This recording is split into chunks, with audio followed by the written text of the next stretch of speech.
Halo, selamat malam. Aku udah live belum ya? Halo, hai. Selamat malam semuanya. Tes, suaraku kedengeran nggak ya? Halo, halo. Hello. So excited today. Oh my god. Aku tunggu sebentar ya sampai pada masuk dulu. Hari ini tuh bakal seru banget. Sebenarnya tadi udah mulai agak panas ya gara-gara ada yang julitin aku di DM.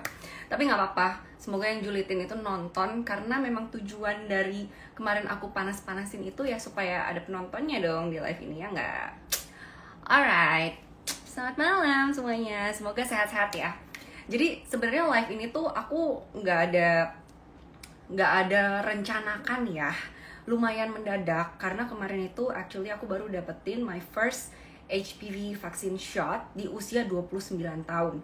Nah, setelah aku buka question box kan lumayan banyak tuh DM-DM yang masuk yang sebenarnya pertanyaan kalian itu ya, to be honest aku tuh juga mempertanyakan dan aku juga googling, tapi jawabannya tuh kurang memuaskan lah ya bisa aku bilang.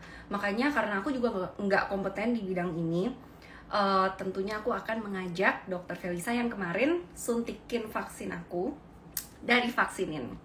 Jadi aku nggak sendiri hari ini. Aku mau invite dulu, ini gimana ya caranya? Tunggu ya. Vaksinin. Oke. Aku invite sambil nunggu di accept invitation-nya. Halo Kak Putri, Yeay! malam semuanya. Halo teman-teman, perkenalkan ini Dr. Felisa dari Vaksinin. Halo semuanya, aku Kalisa. Teman-teman boleh boleh dikasih tahu nih suara kita berdua udah jelas atau belum? Boleh dikonfirm. By the way, ini lucu banget sih. Sebenarnya Dr. Felisa ini adik dari salah satu teman sejawat aku. Tapi karena dokter umum, kalau aku sama kakaknya itu dokter gigi. Udah jelas ya? Oke, sip, aman. Oke, kita mulai aja. Sebenarnya hari ini Oke. kaget ya, bisa bertepatan banget tanggal 4 Maret adalah International HPV Awareness Day. Ini jodoh banget gak sih kita? Oh my god, aku kaget karena Padahal kita nggak planning sama sekali ya. kita nggak planning sama sekali.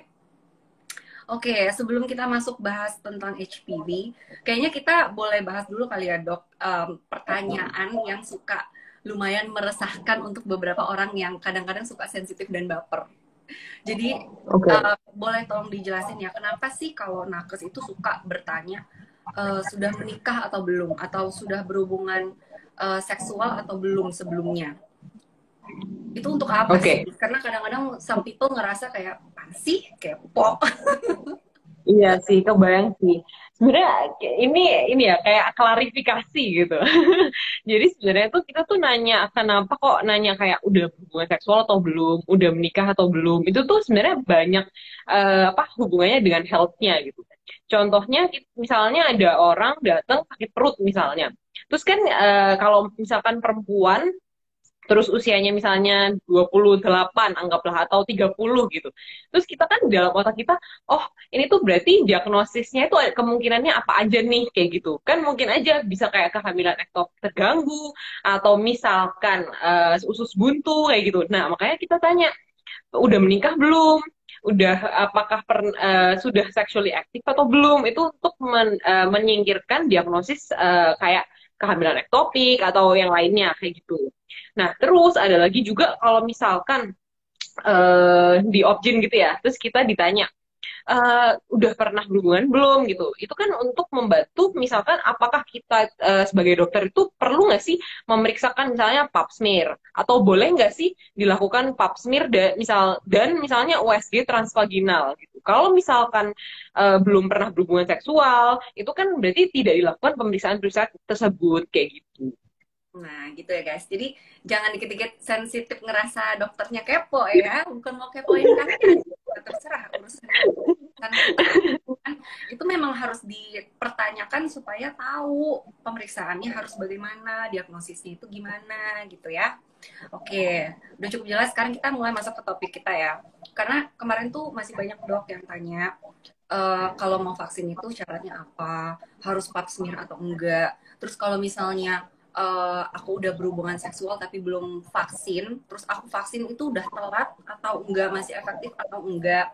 Terus kenapa sih vaksin HPV itu dikaitin sama kalau kita mau menikah, kayak gitu ya. Dan untuk menjawab semua pertanyaan itu, kita tuh perlu tahu dulu dong dasar-dasarnya ya. Mungkin boleh dijelasin dulu HPV itu apa, terus penyakit yang disebabkan oleh virus itu tuh ada apa aja. Apakah cuman kanker serviks doang? Karena biasa kita cuman kanker serviks aja. Oke, jadi HPV itu kepanjangannya adalah Human Papilloma Virus. Nah, jadi si virus ini tuh seringkali memang yang kita tahu kan yang kanker serviks, tapi sebenarnya HPV itu bisa dibagi menjadi dua. Ada yang lebih jinak, ada yang lebih ganas type-nya. Nah, kalau misalkan yang lebih ganas itu memang kecenderungan untuk membuat penyakit kanker serviks. Tapi kalau yang jinak itu juga bisa membuat kutil kelamin atau namanya yang kondiloma acuminata. Itu kalau udah pernah dengar, jadi bentuknya itu kayak cauliflower gitu, itu tuh bisa di daerah genital, anus, terus kalau cowok juga bisa di penis, di skrotum, itu juga bisa kayak gitu. Terus kalau misalkan kanker serviks, berarti kan keganasan yang berada di mulut rahim. Nah, kalau misalkan kanker serviks itu bisa terjadi karena uh, ada perubahan sel. Jadi kita tuh sel yang di dalam tubuh kita tuh kenapa sih kok bisa dibilang ganas? Karena harusnya secara normal itu tuh kalau misalkan suatu sel itu punya, jadi dia punya kayak umur sendiri gitu. Setelah melewati umur itu, dia harusnya mati dengan sendirinya. Tapi kalau yang kanker, sel kanker itu tuh dia nggak mati, malah berproliferasi terus-menerus kayak gitu, Kak Puspi. Oke. Nah, terus cara penularannya itu sebenarnya gimana sih? Apakah benar-benar hanya bisa menular dari hubungan seksual saja, atau bisa dari kayak kontak fisik seperti berpelukan atau berciuman, atau kalau misalnya kontak seksual nih, kita maunya benar-benar harafiah yang detail gitu ya. Apakah maksudnya harus ada penetrasi antara itu vaginal atau anal, atau bisa menular juga through oral sex, atau sekedar digesek-gesek doang, atau sekedar di fingering, itu tuh bisa atau enggak? Oke, jadi mungkin kita kembali ke dasarnya ya. Jadi kalau misalkan virus semua mau bakteri, mau virus, mau jamur itu tuh punya kayak kesukaannya sendiri-sendiri. Misalnya COVID, oh dia lebih suka di sel misalnya paru-paru kayak gitu kan. Makanya menjadi infeksi paru-paru. Nah, kalau si HPV ini dia itu kesukaannya itu adalah di kulit sama mukosa. Nah, sekarang di mana aja sih yang ada kulit dan mukosa? Misalnya di daerah bibir, di bagian dalam itu namanya mukosa. Terus di dalam di vagina itu kan luarnya kulit, terus dalamnya ada bagian yang kayak agak basah-basah. Nah, itu kan berarti itu mukosa. Nah, kalau misalkan ada gesekan, uh, jadi kita tuh harus untuk transfernya itu kontak, tapi yang close contact. Jadi bukan kayak misalnya dari apa air cebok gitu. Itu Hmm, sebenarnya di kedokteran tuh kan nggak ada yang pasti nggak bisa atau pasti bisa, itu enggak. Tapi kita kan probability ya. Probability-nya tuh kecil banget untuk menular misalnya lewat toilet, hmm, lewat handuk, terus hmm. habis itu lewat baju yang pinjam misalkan. Itu tuh Berarti kalau kecil pakai banget. CD nggak sengaja kepake punya orang, nggak mungkin ya?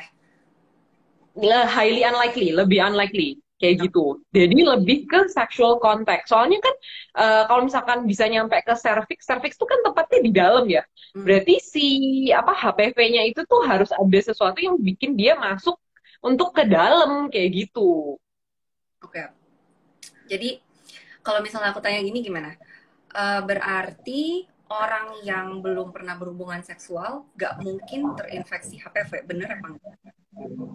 Hampir tidak mungkin. Hampir Itu tidak, betul. sangat Mm-mm. kecil gitu kemungkinan. Yes. Heeh. Ini cukup jelas ya guys ya. Terus kalau lagi nih ya, ini pertanyaan aku kemarin yang sama, karena aku kayak, aku tadinya merasa ini pertanyaan ini bodoh apa enggak sih, tapi aku penasaran. Kalau misalnya ada sepasang laki-laki dan perempuan ya, yang seumur hidupnya itu partner seksnya hanya each other gitu loh, Tidak ada sex Mm-mm. partner lainnya baik sebelum atau sekarang dan selamanya ibaratnya gitu ya. Mereka sangat setia. Berarti juga kemungkinan besar nggak mungkin terinfeksi HPV dong. Betul, highly unlikely dia terinfeksi HPV. Nah, nah. Itu udah jelas ya, udah jelas. Oke. Kita lanjut dulu, sebentar. Contek dulu ya, lihat contekan. Nah, seandainya kita terinfeksi HPV ya, itu gejala yang muncul tuh gimana sih? Apakah langsung muncul? Kan beberapa penyakit seksual ada yang kayak, oh tiba-tiba langsung keputihan, oh tiba-tiba keluar darah gitu kan.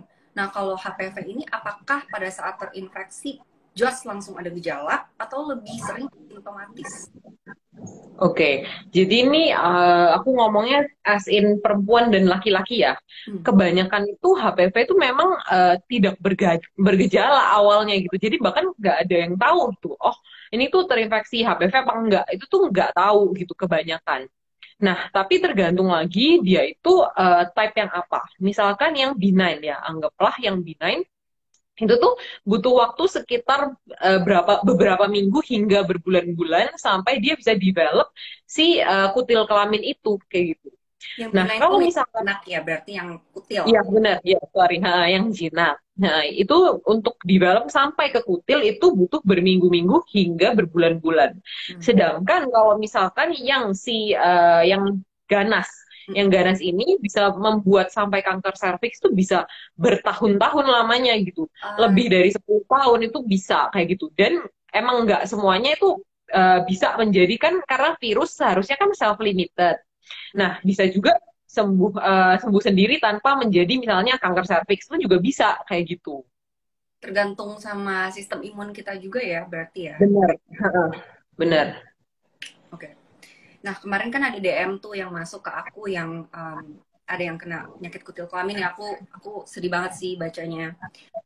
Itu kan dia bilang dia sampai depresi karena sering kambuh, udah gitu nggak bisa sembuh. Nah, emangnya penyakit kutil kelamin ini nggak bisa sembuh 100% kah? Atau kayak ada upaya-upaya apa yang bisa dilakukan sehingga dia tidak sering kambuh? Oke, jadi HPV ini kenapa aku apa believe banget dengan vaksinnya itu tuh adalah karena HPV ini tuh nggak ada obatnya gitu.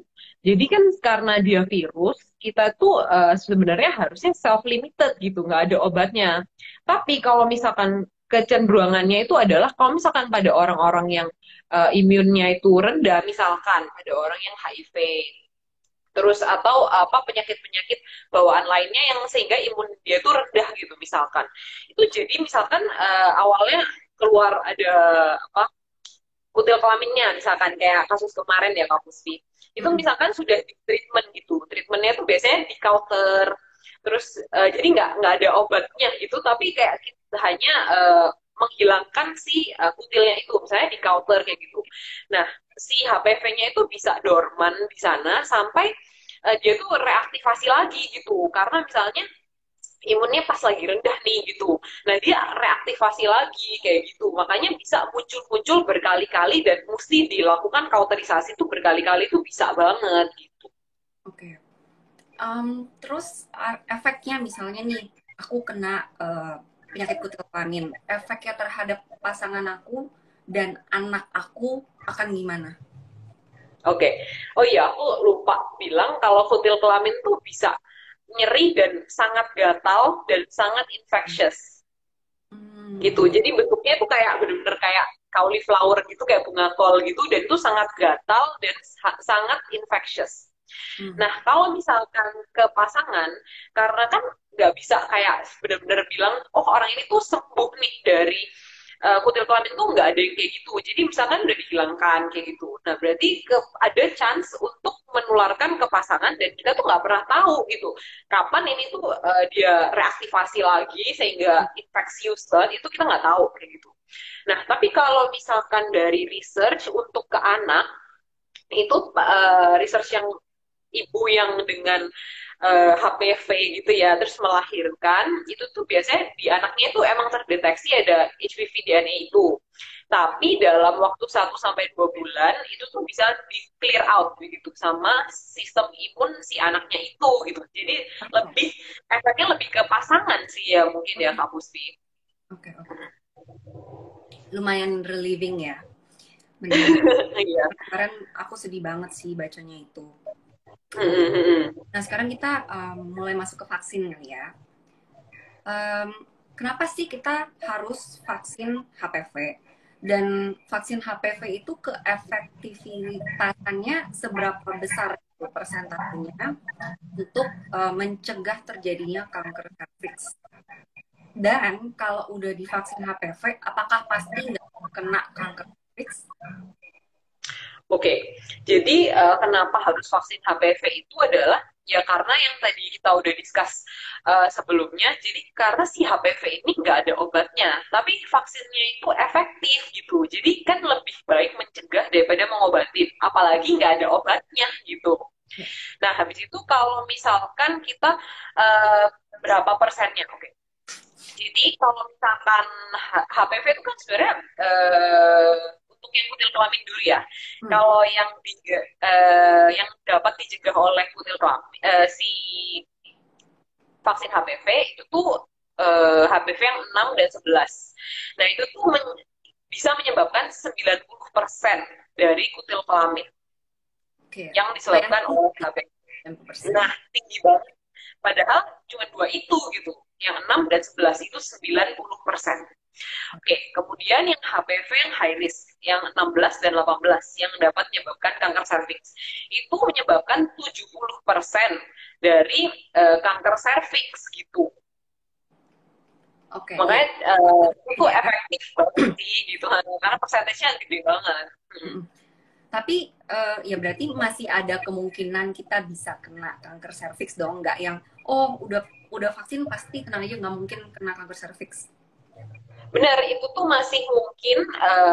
Jadi ya, kan kalau misalkan yang HPV yang high risk itu ada yang lainnya juga gitu Kak Puspi. Jadi kan HPV kan type-nya ada ratusan gitu kan. Hmm, Tapi yang dicegah dari sini itu 70%-nya untuk yang kanker serviks dan 90% untuk yang kutil kelamin kayak gitu. Jadi masih ada chance untuk terinfeksi yang HPV yang lain, lain. kemudian jadi kanker serviks tuh mungkin juga gitu. Oke, ya. Terus ada tes atau persiapan atau syarat tertentu nggak sih sebelum vaksin HPV? Yang paling sering ditanyain sih harus pap smear dulu atau enggak gitu kan. Tapi nanti kita juga ini bersambung ya karena harus dijelasin kan sebenarnya pap smear itu ada apa aja dan tujuannya apa. Terus perlu konsul ke objin dulu atau enggak. Oke, jadi sebenarnya vaksin itu nggak banyak apa syarat-syaratnya ya Kak Pusti. Apa kayak misalnya boleh nggak off mens gitu, itu tuh juga boleh gitu. Terus habis itu perlu pap smear atau enggak itu tuh juga kalau dari CDC menyatakan tidak tidak usah sebelum apa vaksin HPV itu harus pap smear dulu tuh enggak. Tapi kalau yang sudah pernah berhubungan seksual atau aktif berhubungan seksual itu tuh setiap harus ada jangka waktunya untuk pap smear gitu. Nanti kita jelasin ya kapannya gitu. Terus ini aku jelasin juga kali ya, maksudnya pap smear itu bedanya apa sih dengan tes HPV DNA gitu kali ya, paham sih. Ya, Oke, kalau misalnya jadi tes HPV DNA dengan pap smear itu dua tes yang berbeda, tapi biasanya tuh dilakuinnya tuh kayak bareng gitu. Kalau misalkan yang HPV DNA itu berarti dia tuh ngambil sampel untuk dicek ada nggak sih HPV DNA-nya di sini yang high risk, terutama tuh biasanya ngeceknya kayak gitu. Nah, jadi cuma mau tahu ada atau enggak. Jadi ini tuh bukan ngomong kalau ini ada loh sel kankernya itu enggak. Jadi dia cuma ngomong ada enggak faktor resiko yang tinggi nih dari sini untuk menyebabkan kanker serviks kayak gitu. Nah, sedangkan kalau si pap smear berarti kita ambil sampelnya, kemudian lihat apakah ada perubahan bentuk sel itu dan apakah perubahannya itu mempunyai jumlah yang signifikan sehingga kita bilang oh ini tuh ada ini nih apa kemungkinan nih kanker serviks kayak gitu Kak Musfi. oke. Jadi ada yang tesnya cuma sekedar untuk lihat ada perubahan sel menjadi menuju keganasan, yang satu lagi untuk tahu ada virusnya nggak sih di tubuh kita gitu ya. Bener. Nah, itu kapan harus dilakuin? Maksudnya setiap berapa lama sekali? Jadi ini pap smear tuh benar-benar untuk yang sexually active ya. Jadi untuk yang belum pernah melakukan hubungan seksual tidak perlu pap smear. Enggak, kalau nggak Karena kan itu dimasukin ya. iya, kan Iya. pakai spekulum masukin terus dibuka kayak gitu ya. Nah, terus kalau rentang usianya, jadi pertama harus sexually active, kemudian yang kedua adalah rentang usia 21 sampai 65 tahun. Kenapa sih kok ada rentang kayak gini? Karena di luar usia tersebut jarang banget yang develop kanker serviks kayak gitu. Jadi kalau di bawah 21 itu biasanya enggak, dan di atas 65 itu juga jarang banget yang develop kayak gitu. Oke. Oh, sama rentang waktunya. Berapa lama sekali gitu? Oke, kalau misalkan yang dilakukan itu dua-duanya, jadi yang HPV tes DNA itu sama apa pap smear-nya bareng-bareng, itu tuh 5 tahun sekali, itu cukup. Nah, tapi ini untuk orang normal ya, dengan hasil yang misalnya normal, oke 5 tahun lagi kayak gitu. Nah, tapi kalau misalkan hanya pap smear aja, tidak melakukan tes HPV DNA, itu 3 tahun sekali diulangnya kayak gitu. Terus kalau misalkan nih HPV DNA-nya itu positif positif yang high risk misalkan, itu berarti ya udah berarti itu kan berarti ada faktor resiko untuk menjadi ganas kayak gitu, ada faktor resikonya nih gitu, ini high risk berarti dilakukan, jadi sebenarnya nggak ada obatnya tapi diharapkan semoga aja ini nggak jadi ganas gitu. Nah itu akan di retest lagi, bisa kayak setahun lagi kayak gitu, itu tergantung opsinya sih kayak gitu. Oke. Terus kalau pamir misalnya ada positif, berarti lanjutnya ke biopsi, kolposkopi kayak gitu. Jadi dilihat serviksnya terus diambil untuk biopsi kayak gitu. Jadi sebenarnya untuk vaksin HPV itu tidak ada syarat harus pap smear ya. Iya, Cuma benar. yang sexually active, kamu harus pap smear itu untuk melihat keadaannya gitu loh, bukan untuk boleh vaksin atau enggaknya, bener kan ya? Benar, benar. Karena kalau misalnya ada terdetek ada virusnya di dalam tubuh kita, itu kita tetap nggak apa-apa kan vaksin. Oke, kita anggaplah misalkan ada orang yang sudah terinfeksi misalnya HPV 18 gitu. Terus habis itu orangnya itu belum vaksin, tapi dia mau vaksin. Itu tuh nggak apa-apa karena oke, dia nggak bisa bikin yang 18 HPV 18 itu sembuh gitu, enggak. Tapi dia si vaksin ini tidak memperparah infeksi tersebut, dan dia itu enggak dia itu bisa membantu protek dari HPV yang lainnya kayak gitu. Dan membantu memperlambat perkembangan dia menjadi ganas gitu kan. Hmm. Oke, oke. Nah, eh oke, ini tadi udah kita bahas juga. Jadi intinya vaksin itu walaupun kita udah terjangkit virusnya ya tetap efektif, tapi ya memang paling efektifnya itu kalau kita belum pernah berhubungan seksual kan. Bener, bener banget. Iya.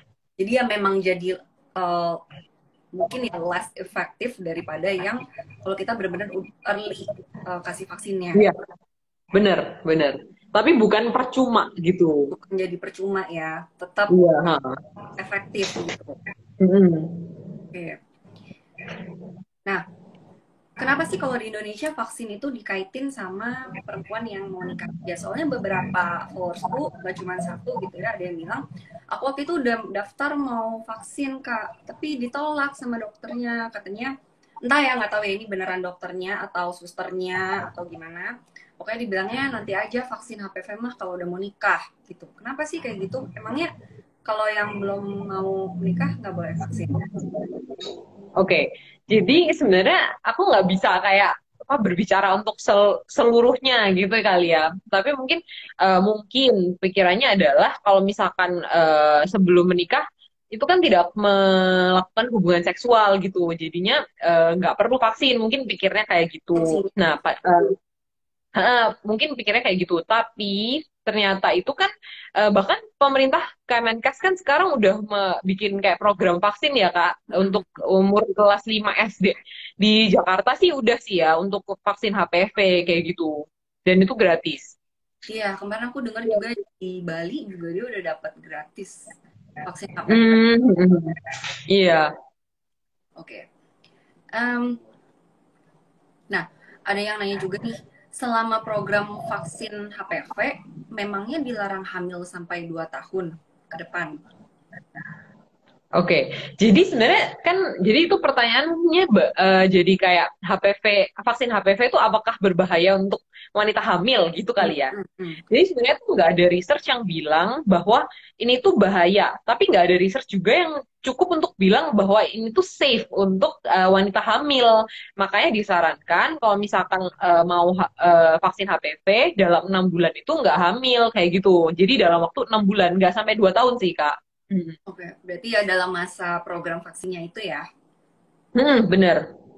Oke. Tadi aku ada kelewatan berkaitan sama kanker serviks. Apakah kanker serviks pasti disebabkan hanya oleh HPV atau bisa ada penyebab lain? Oke, Genetik gitu. jadi bisa. Jadi gini, kanker serviks itu 90% dan bahkan lebih itu disebabkan oleh infeksi HPV.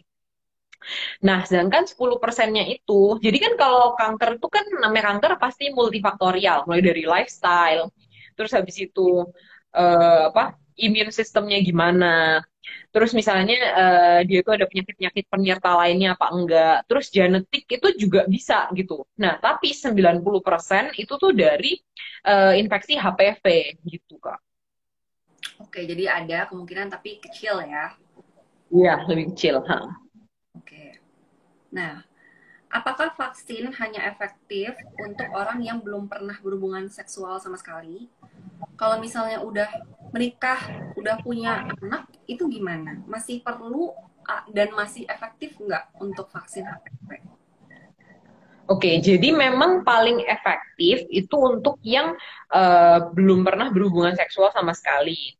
Tapi kalau misalkan sudah punya anak, misalkan udah berkeluarga, kayak gitu tuh juga nggak apa-apa. Kayak seperti yang tadi kita ngomong ya kayak. Jadi kalau misalkan udah terinfeksi satu jenis HPV, dia tuh bisa melindungi dari jenis-jenis yang lainnya kayak gitu. Oke, jadi masih bisa ya. Hmm. Nah, terus ada lagi pertanyaan. Batas usia vaksin HPV itu minimal berapa tahun dan maksimal berapa tahun untuk perempuan dan laki-laki? Oke, jadi untuk perempuan sama laki-laki itu beda. Kalau misalkan perempuan itu menurut Persatuan Dokter Penyakit Dalam Indonesia itu tuh dibolehin vaksin perempuan ya 9 sampai 55 tahun itu diperbolehkan untuk vaksin HPV. Kalau untuk laki-laki itu 9 sampai 26 tahun. Itu yang paling efektif gitu. Jadi setelah itu efektivitasnya itu menurun gitu. Nah, terus kalau misalkan untuk perempuan maupun laki-laki usia 9 sampai 14 tahun itu hanya perlu 2 dosis aja. Kalau misalnya yang di atas 14 tahun itu butuh 3 dosis kayak gitu. Oke, kalau cowok, kalau cewek itu kan bisa pap smear ya untuk early detection em, ada kanker atau enggak. Kalau cowok ada nggak tesnya? Sebenarnya itu kasihan loh Kak Puspi. Cowok-cowok itu nggak punya loh tes untuk nggak ada yang sampai sekarang di approve untuk tes ada nggak sih HPV DNA di misalnya di penis gitu tuh nggak ada untuk cowok-cowok gitu. Jadi Tapi tes cewek-cewek darah lebih itu prefer nggak bisa gitu. ya? Kenapa Kak? Tes darah gitu nggak bisa ya? Enggak, soalnya kan dia adanya di ini kan, apa di mukosa kan. Oh, Kan dia sukanya di mukosa sama kulit gitu. tapi kan resiko di laki-laki jauh lebih kecil daripada di perempuan ya untuk develop cancer gitu.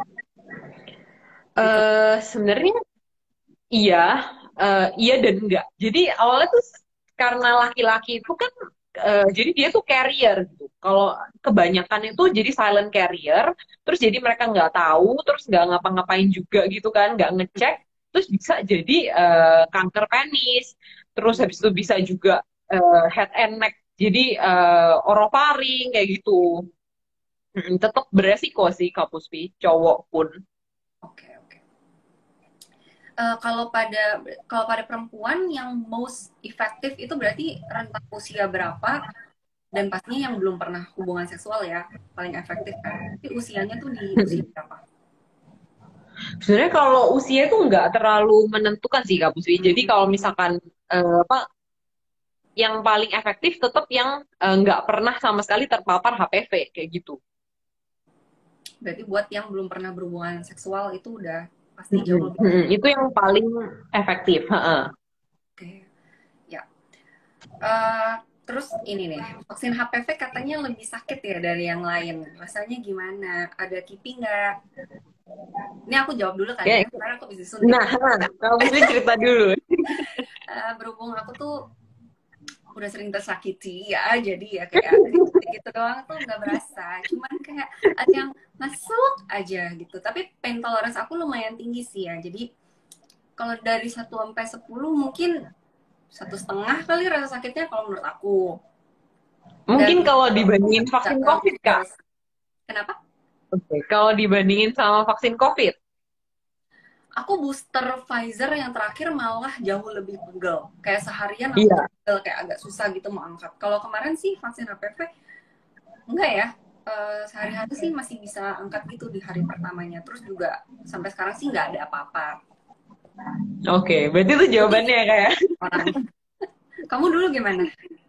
Iya, aku juga merasa sih, kan aku booster yang ketiga itu Moderna. Nah, itu tuh jauh lebih pegel ya, Kak. Dan Hmm. pas masuknya tuh lebih sakit sih menurut aku. Kalau HPV tuh emang dibandingin misalnya vaksin flu gitu, atau yang Sinovac, itu tuh emang lebih sakit HPV. Tapi nggak sepegel banget yang kayak si Moderna sih gitu. Iya, iya, iya, sama aku juga. Terus ada pantangan-pantangan nggak sih setelah vaksin sama ada kontraindikasi nggak? Mungkin beberapa orang yang nggak boleh vaksin nih, misalnya kalau alergi apa. Sama Oke. harus dijeda berapa lama dengan vaksin lainnya, misalnya ya vaksin COVID lah ya, kan sekarang kan lagi mungkin masih ada yang ngambil booster dan segala macam itu harus dijedain nggak?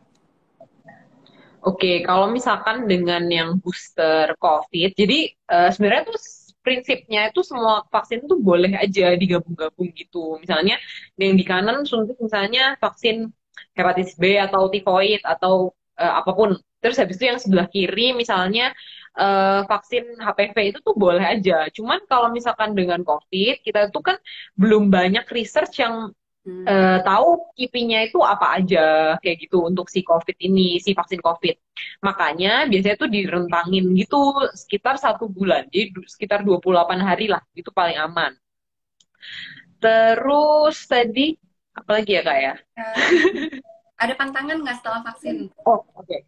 Jadi, basically kalau vaksin tuh nggak terlalu ribet yang sampai harus ada pantangan-pantangan apa gitu tuh enggak. Cuman jangan olahraga yang berat gitu selama 24 jam. Habis itu sama jangan minum alkohol selama 24 jam. Kenapa? Itu Hmm. karena kita kan mau tahu ada nggak sih efek sampingnya gitu. Misalnya habis olahraga berat gitu, habis itu kan nggak tahu ini tuh pegelnya gara-gara apa sih? Gara-gara Oh, vaksin COVID-nya, vaksin HPV-nya atau olahraganya misalnya kayak gitu.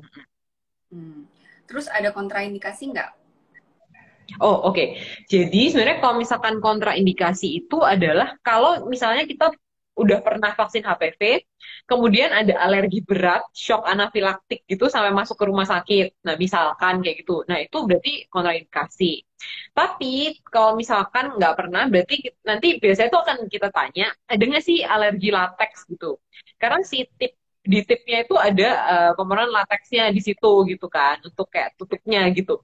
Hmm. Nah, kalau misalkan ada alergi lateks itu tuh disarankan kalau misalkan mau di rumah sakit aja. Soalnya kan mereka apa alat-alatnya kalau misalkan memang alergi itu kan lebih lengkap untuk langsung ditanganin kayak gitu.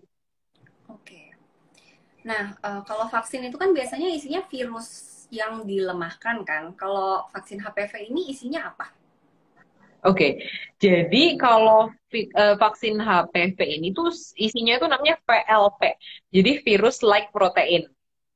Jadi Hmm, dia tuh mirip aja gitu kan kalau misalkan cara kerja vaksin itu adalah dia memperkenalkan si virusnya ini ke sistem imun kita. Habis itu biar kalau misalkan ada HPV-nya beneran masuk, itu bakalan diserang sebelum si HPV ini sempat menginfeksi kan kayak gitu. Nah, kalau misalkan si virus like protein itu tuh karena bentuknya itu mirip gitu, jadi sehingga sistem imun kita tuh bisa kayak, oh ini berarti ini yang kayak gini harus diserang nih gitu. Jadi lain kali HPV-nya masuk, dia bisa menyerang. Hmm, Kayak gitu sih Kak Puspi. oke.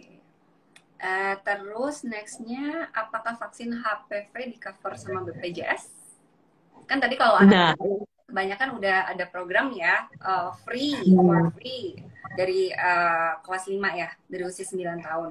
Nah, kalau yang udah terlambat-terlambat nih, sudah beranjak dewasa, ada yang free nggak sih? Tahu aku sih kalau yang apa BPJS kayak gitu atau program pemerintah itu belum ada ya Kak Puspi. Kalau misalkan anak-anak yang kelas 5 SD itu pun juga yang cuman yang kelas 5 SD doang. Misalkan kelas 5 nggak suntik, terus kelas 6 mau suntik itu setahu aku nggak bisa juga gitu. Oh, gitu. Oke, oke. Heeh, gitu. Berarti yang nggak kebagian free menabung ya untuk Iya vaksin. bener. Oke, sekarang kita masuk ke jenis vaksin sama dosisnya ya. Setahu aku kan ada Oke. dua jenis vaksin ya di Indonesia, Cervarix sama Gardasil. Itu Mm-mm. bedanya apa dan bagusan mana?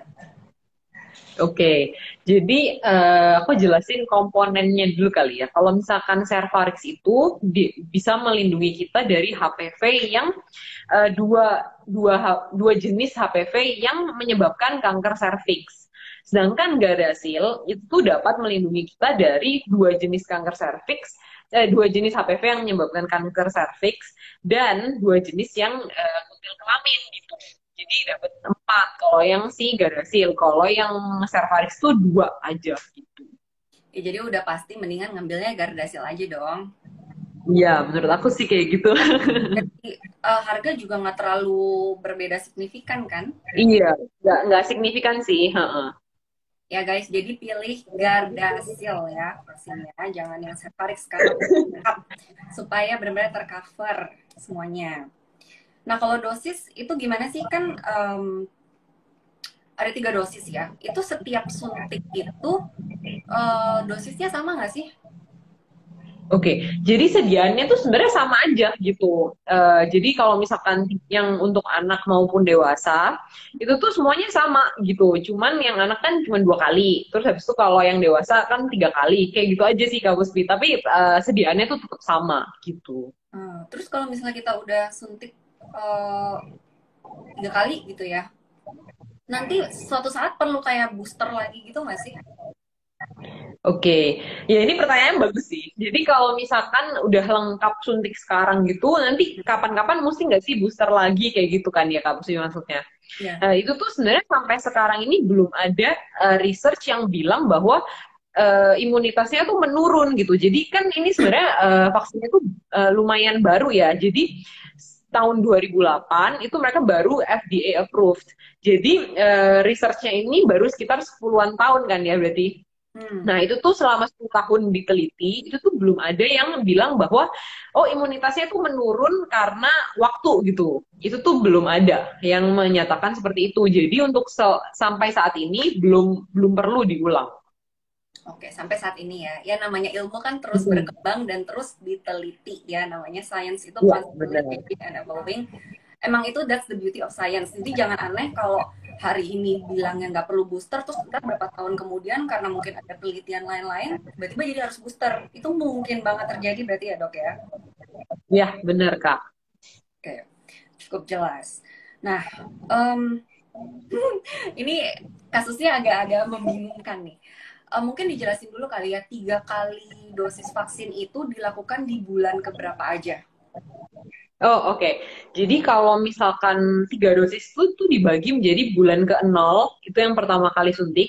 Bulan kedua, habis itu bulan ke-6. Jadi 0, 2, 6. 6 ini maksudnya dari suntikan yang pertama gitu.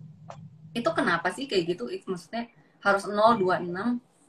Oke, itu jadi setelah diteliti yang paling efektif tuh kayak gitu gitu. Oh, oke. Ya udah telan aja guys. Pokoknya bulan 0, 2, 6. Nah, ini ada kasus yang membingungkan nih. Kak, ya. Saya udah vaksin nih ya. Yang pertama udah. Dosis keduanya lupa. Atau, mau dosis kedua, COVID. Terus 2 tahun kemudian baru mau vaksin lagi. Nah, itu harus ngulang lagi kah? Atau gimana? Oke, jadi ini sering banget aku bilang juga. Jadi nggak ada, misalnya kita udah vaksin satu kali gitu, itu tuh dianggap percuma. Itu nggak ada yang kayak gitu. Jadi nggak ada vaksin yang percuma gitu. Itu boleh kok kita continue aja gitu.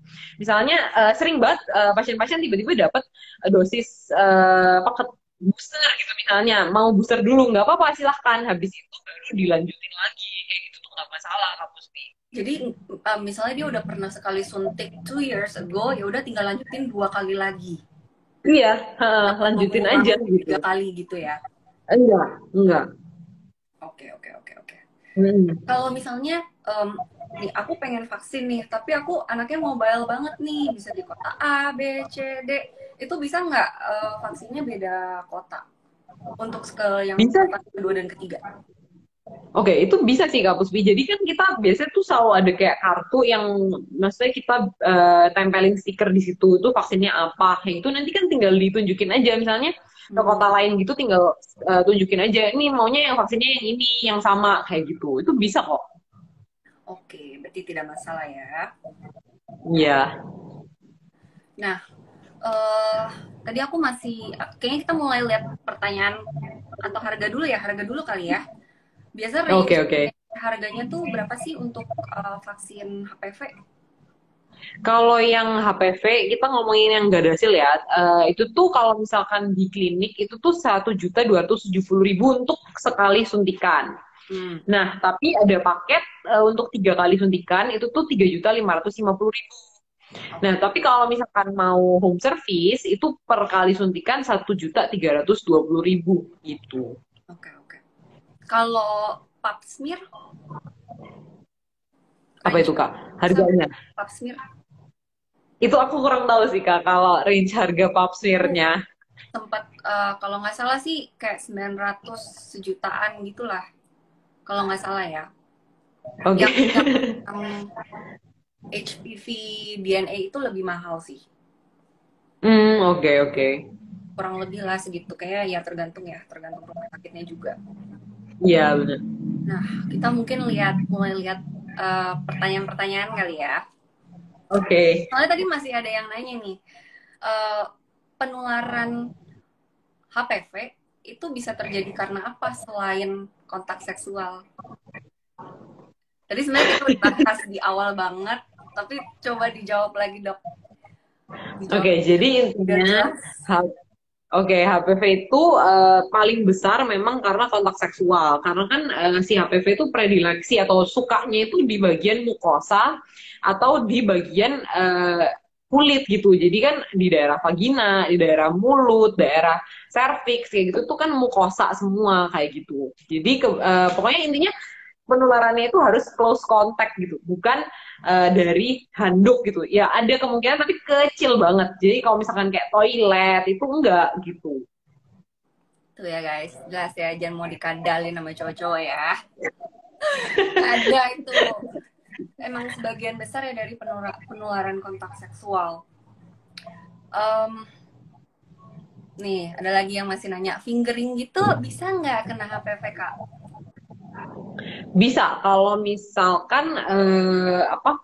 Jadi kita ngomongnya pokoknya Ini harus detail banget ya, fresh Mas. gitu ya. Apa kenapa kenapa? Detail banget ya. Pokoknya intinya kalau misalkan kena mukosa, kepegang, terus habis itu misalnya kena gitu ke mukosa lain dengan waktu yang cepat gitu tuh bisa gitu. Jadi virusnya tuh harus dalam keadaan hidup gitu untuk transfer gitu. Tuh, bisa-bisa aja guys. Tapi kalau menggunakan toilet yang sama, handuk yang sama, bathtub yang sama, atau swimming pool yang sama, itu tuh most likely tuh enggak menular lewat Iya, situ. Ya. benar. Masih ada yang nanya juga nih, kalau cowok tuh penting nggak sih untuk vaksin HPV? Tadi sebenarnya udah sempat dijelasin ya, kalau cowok itu biasanya carrier, jadi asimptomatis tuh nggak kelihatan kalau dia tuh terinfeksi oleh HPV dan nggak bisa dites juga. Jadi sebenarnya kan itu Benar. yang bahaya, ya kan? Nggak Benar. ketahuan, tapi lu nularin. Nular-nularin. Tapi nanti at the end of the day mungkin aja dia bisa jadi kanker penis, kanker Bisa. skrotum kayak gitu. Cuman kalau untuk cowok, memang efektifnya vaksin HPV under 26 tahun. 3 dosis juga berarti Benar. ya dok ya? Tetap tetap 3 dosis Kak Tetap Puspi. 3 dosis. Ini ada yang nanya kalau punya autoimun, boleh nggak vaksin HPV? Kalau punya sebenarnya nggak ada penyakit-penyakit yang kayak nggak boleh vaksin HPV nih karena sakit ini. Itu tuh nggak kayak gitu. Jadi yang penting terkontrol, udah terkontrol, bukan misalnya asma gitu dalam keadaan akut terus mau vaksin HPV, kan nggak kayak gitu juga gitu. Jadi maksudnya semua penyakit dalam keadaan terkontrol itu boleh vaksin HPV gitu. Oke. Teman-teman kalau misalnya masih ada yang nggak jelas mau tanya, silahkan ditanyain ya. Mungkin ada yang ketinggalan kali. Kalau kalau aku lihat sih sebenarnya kemarin pas kita rangkumin itu udah cukup jelas. Mungkin aku tanya pendapat dokter kali ya. Jadi sebenarnya kan vaksin HPV itu di luar negeri awal-awal dikasih itu karena concernnya banyak melakukan seks sebelum menikah dan berganti-ganti pasangan gitu kan. Nah, ibaratnya aku adalah seorang ibu gitu. Dengan aku sudah tahu kalau HPV itu menularnya hanya karena kontak seksual aja. Jadi kalau misalnya anak perempuanku nggak pernah berhubungan seksual, ya harusnya dia aman-aman aja gitu ya. Itu tuh pemikiran yang betul atau tidak?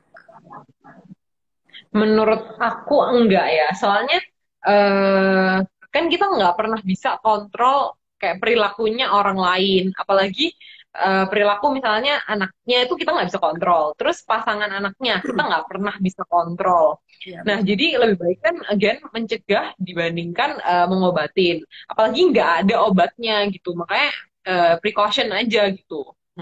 Apalagi kan lebih efektif juga kalau misalkan belum pernah sama sekali kan Kak Puspi, belum pernah melakukan hubungan seksual. Kemudian juga lebih hemat kalau misalkan kita melakukannya kan di usia 9 sampai 14 karena cuma butuh Oh, 2 dosis aja gitu. iya iya betul betul.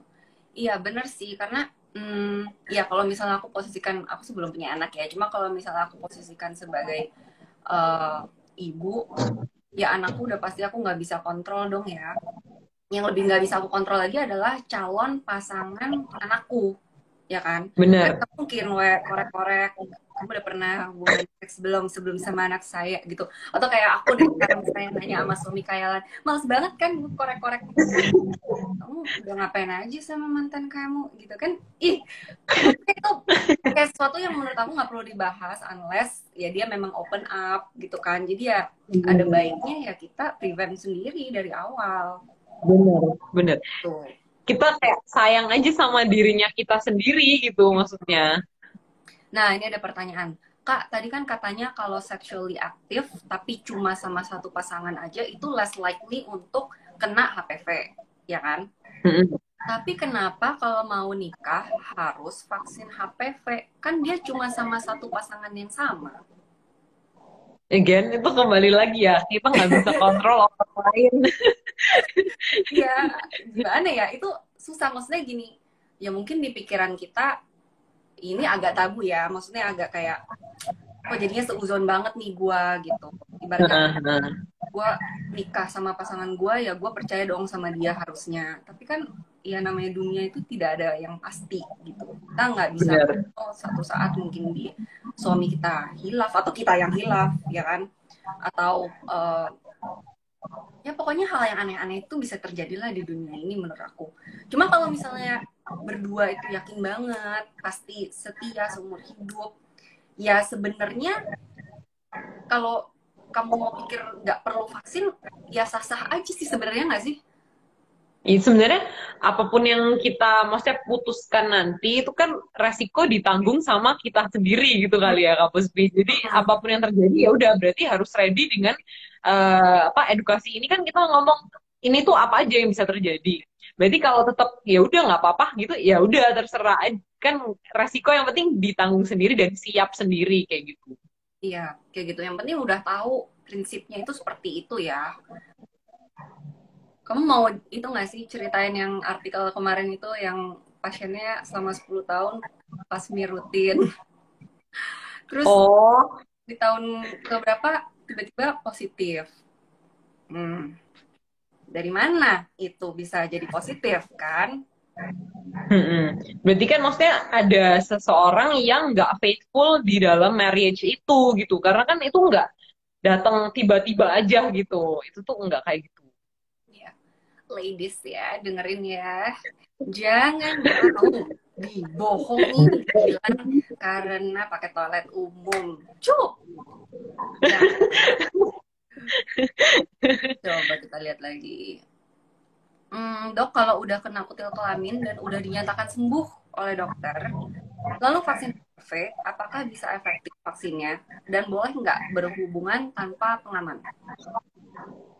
Sebenarnya kalau misalkan dari kutil kelaminnya sendiri itu tuh sebenarnya kalau itu tuh kita nggak pernah tahu gitu kapan sembuh dan kapan apa reaktivasi. Jadi harus tetap pakai pengaman sih gitu. Terus pengaman ini kita nggak boleh ini ya Kak, nggak boleh apa nggak sebutin harus pakai kondom gitu ya. Jangan nanti dikirain pil KB atau apa gitu. Eh, tapi kalau misalnya gini nih, kasusnya aku udah married, terus ceritanya ya si penyakit kutil kelamin ini sudah tidak pernah reaktivasi gitu, terus aku pengen punya anak lah, berarti kan nggak pakai kondom dong. Itu Mm-mm. nggak tuh, aman nggak tuh? Itu kayaknya mesti tanya ke Objin ya Kak Objin, ya kalau kalau Heeh, nggak heeh. tergantung kondisi juga sih, susah ngomong. Iya, heeh. Ada yang nanya lagi, hai dokter dan Kak Puspi, aku sempat kena HPV dari pasanganku, tapi HPV-ku ini hilang sendiri. Ini berarti udah pap smear DNA, terus yang keduanya nggak kedetek gitu kali ya. Sedangkan pasanganku ada kesempatan untuk counter. Berarti aku dan pasanganku punya kemungkinan untuk kambuh lagi ya. Maksudnya ini berarti Eh, pasangannya muncul kutil. iya, benar. Sedangkan Hahaha. sebelumnya di si perempuan ini udah nggak kedetek HPV-nya. Mungkin nggak Mm-mm. nanti dia Itu kayak reaktivasi lagi. bisa aja. Jadi kan kalau misalkan HPV itu kan again itu self limited gitu. Jadi dia bisa tiba-tiba sembuh sendiri atau dia bisa reaktivasi lagi itu bisa banget. Apalagi kalau kan jadi misalnya dia udah nggak ada HPV DNA-nya terdeteksi, berarti kan oke, berarti tubuhnya udah bisa mengeliminasi si virus itu. Tapi kalau si yang cowok misalnya punya HPV yang apa misalnya HPV 6 atau HPV 11 berarti kan bisa menginfeksi ulang gitu tuh bisa banget terinfeksi ulang. Tapi balik lagi bakal manifested ke bentuk kutil atau enggaknya tuh balik lagi tergantung imunitas tubuh masing-masing juga ya. Iya, benar. Kak, seberapa lama umur virus berada di tubuh carrier? Apakah bisa hilang sendiri atau gimana? Mungkin nggak hilang Nah, sendiri. itu mungkin mungkin banget hilang sendiri. In fact kan karena itu virus jadi itu self limited. Jadi bisa aja hilang sendiri. Tapi kalau misalkan hilangnya itu dalam berapa lama itu tuh kita nggak tahu gitu. Dan apakah benar-benar udah hilang atau nanti itu ada nggak sih kemungkinan reaktivasi lagi itu mungkin aja gitu. Oke. Em, oh tadi kita belum ngomongin gejala yang muncul kalau terkena HPV. Kan sebenarnya kalau awal-awal dia masuk itu biasanya asimptomatis ya. Iya, Berarti benar. kalau nggak salah tuh baru mulai, kalau udah sampai muncul gejala tuh berarti udah lumayan parah nggak sih tandanya? Jadi sebenarnya kalau CA serviksnya sendiri, kanker serviksnya sendiri, awal-awal tuh juga nggak bergejala gitu.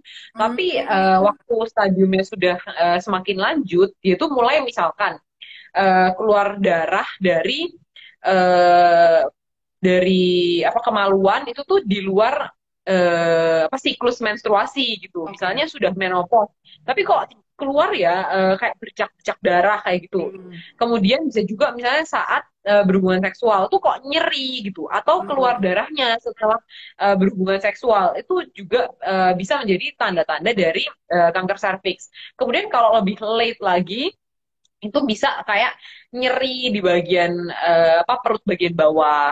Kemudian bisa keluar apa keputihan yang berbau busuk. Itu tuh udah biasanya tuh lebih lanjut lagi gitu. Gejalanya seperti itu. Oke. Walaupun waktu jarak antara virus masuk sampai benar-benar terjadi bergejala itu butuh waktu tahunan ya. usually. Bener. Itu bisa tahunan hingga puluhan tahun gitu. Makanya better ya rutin pap smear disaranin kan untuk yang sexually. Mm-mm. Oke, masih ada yang ketinggalan. Mau tanya kalau WC umum bisa menularkan HPV nggak, dok? Ayo jawab dengan lantang. Highly unlikely ya teman-teman. Kayak hampir nggak Kecil mungkin gitu. kemungkinannya. Kemungkinan Ya. kecil banget. Kemungkinan terbesar yang sering terjadi adalah through kontak seksual.